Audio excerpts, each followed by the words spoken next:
ॐ नमो भगवते वासुदेवाय। तृतीय अध्याय। सती का पिता के यहाँ यज्ञोत्सव में जाने के लिए आग्रह करना। श्री मैत्रेय जी कहते हैं, विदुर जी, इस प्रकार उन ससुर और दामाद को आपस में वैर विरोध रखते हुए बहुत अधिक समय निकल गया। इसी समय ब्रह्मा जी ने दक्ष को समस्त प्रजापतियों का अधिपति बना दिया। इससे उसका गर्व और भी बढ़ गया।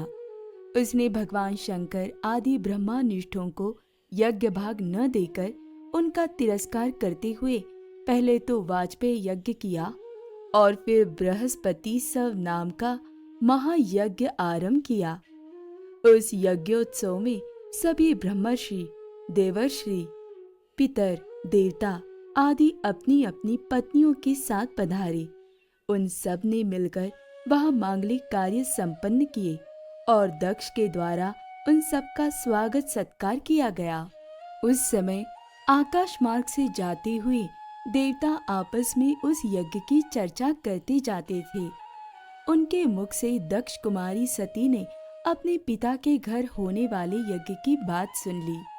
उन्होंने देखा कि हमारे निवास स्थान कैलाश के पास से होकर सब ओर से चंचल नेत्रों वाली गंधर्व और यक्षों की स्त्रियां चमकीले कुंडल और हार पहने खूब सज धज कर अपने अपने पतियों के साथ विमानों पर बैठी उस यज्ञोत्सव में जा रही है।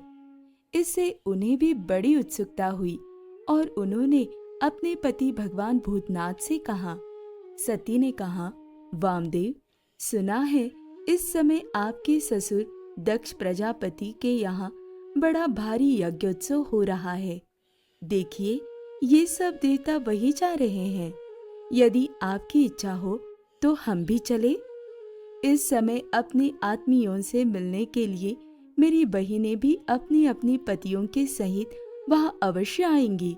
मैं भी चाहती हूँ कि आपके साथ वहां जाकर माता पिता के दिए हुए गहने, कपड़े आदि उपहार स्वीकार करूं।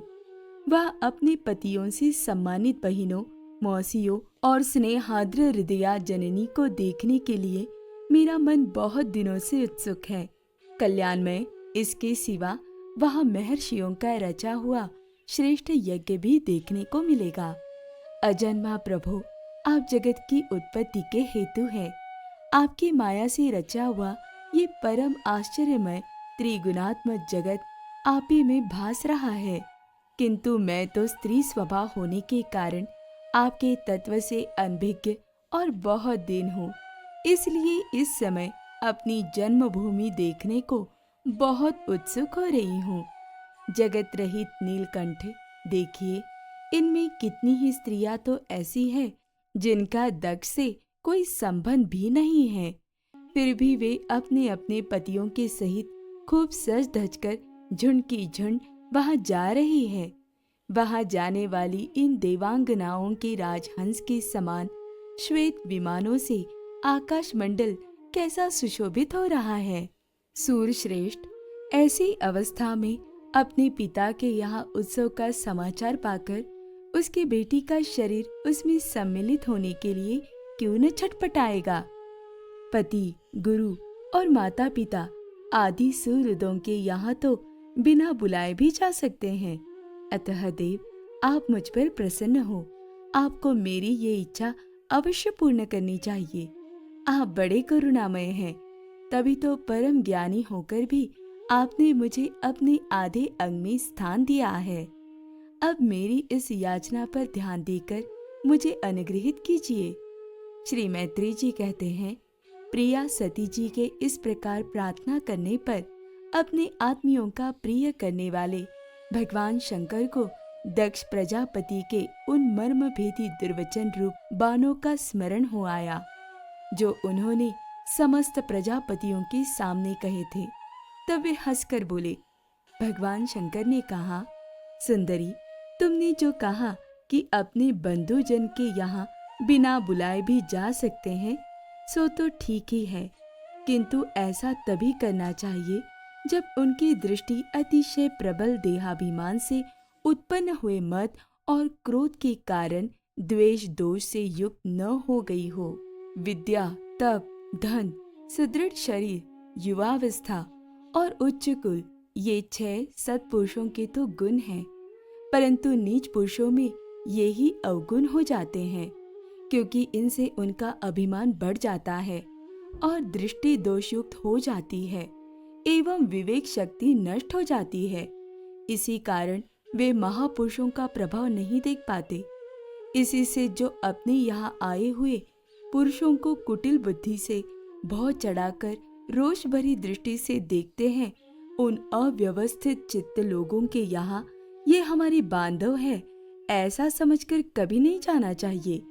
देवी, शत्रुओं के बाणों से बिन जाने पर भी ऐसी व्यथा नहीं होती जैसी अपनी कुटिल बुद्धि स्वजनों के कुटिल वचनों से होती है। क्योंकि बाणों से शरीर छिन्न भिन्न हो जाने पर तो जैसे तैसे निद्रा आ जाती है, किंतु कुवाक्यों से मर्मस्थान वृत हो जाने पर तो मनुष्य हृदय की पीड़ा से दिन रात बेचैन रहता है। सुंदरी, अवश्य ही मैं ये जानता हूँ कि तुम परमोन्नति को प्राप्त हुए दक्ष प्रजापति को अपनी कन्याओं में सबसे अधिक प्रिय हो, तथापि मेरी आश्रिता होने के कारण तुम्हें अपने पिता से मान नहीं मिलेगा, क्योंकि वे मुझसे बहुत जलते हैं। जीव की चित्त वृत्ति के साक्षी अहंकार शून्य महापुरुषों की समृद्धि को देखकर जिसके हृदय में संताप और इंद्रियों में व्यथा होती है, वो पुरुष उनके पद को तो युगमता से प्राप्त कर नहीं सकता। बस दैत्यगण जैसे श्री हरि से द्वेष मानते हैं, वैसे ही उनसे कुढ़ता रहता है। सुमध्य में तुम कह सकती हो कि आपने प्रजापतियों की सभा में उनका आदर क्यों नहीं किया।